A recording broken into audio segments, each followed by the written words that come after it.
रक्षाबंधन देख के आज हमार दिल रोता कि रक्षाबंधन देख के आज हमार दिल रोता। अरे भाई आज हमारा पास बहन ना बाता, आज हमरो भी कलाई सुनसान रहा।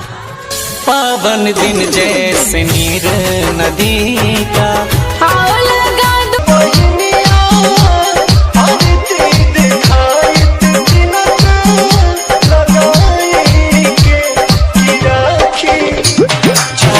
साल में राखी के त्योहार एक बार आवेला कि साल में राखी के त्योहार एक बार आवेला। आ जेकरा पास बहन ना बा ना ओकरा से जाके पूछ ले रे भाई, ओकर कलाई सुनसान रहेला।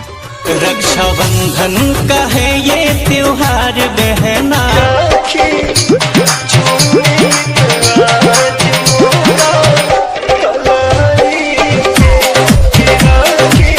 आज हर घर में रक्षाबंधन के त्योहार मनता कि आज हर घर में रक्षाबंधन के त्योहार मनता।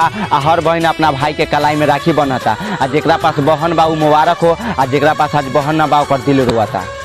चंदा सी मूरत